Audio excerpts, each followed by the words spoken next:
Welcome to Real MVPs, the channel featuring ordinary people doing extraordinary things. Let's check out this week's Real MVPs.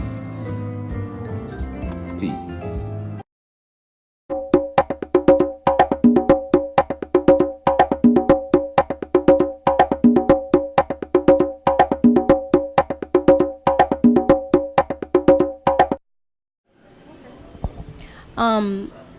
I actually got a glimpse of the DVD, and I was actually surprised to learn about the Sphinx and what they had done to the nose and the lips, to try to hide the fact that, this was indeed a black man. Right. And what exactly went through your mind when you learned of this information?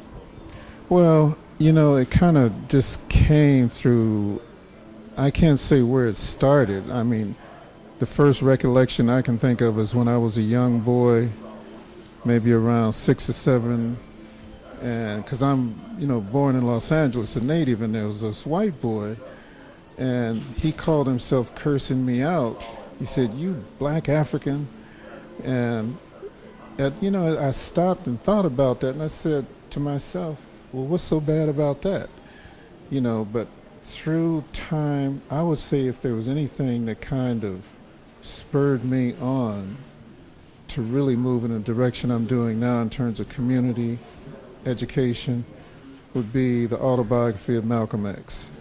That book, I think, transformed the consciousness of more people than any other book that came out of the 60s. And so that was like the springboard.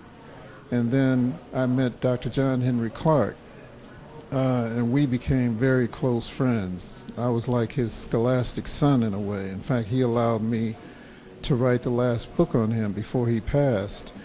And we would talk on the phone all the time. And I was reading his stuff, listening to his lectures, looking at his tapes. And, after so much infusion of information, I don't care who you are, you're going to transform in some way, shape, or form.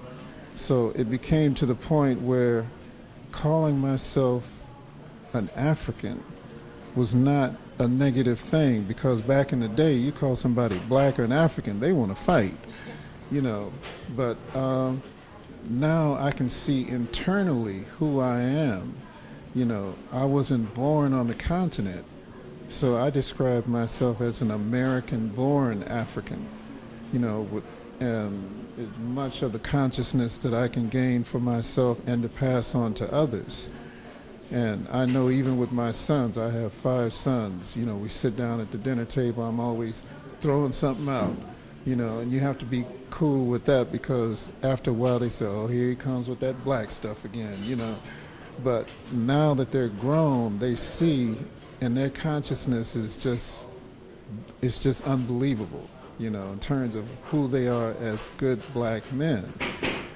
And so I just evolved slowly, and I'm still evolving, as we all do. As you learn more, you evolve more, and you want to share this information. Being an educator, I'm researching all the time. And I get great joy out of learning new material so I can pass it on to others. And that's basically what I do in this class.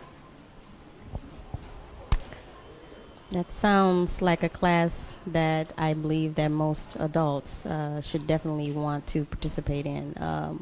Are there going to be any other things that maybe that they can physically do in regards to the class, like maybe travel, maybe have an opportunity to visit some of the places that were actually talked about in the DVD, Ethiopia, pretty much our roots, where we come from, West Africa, and will they have an opportunity to maybe visit some of those spots?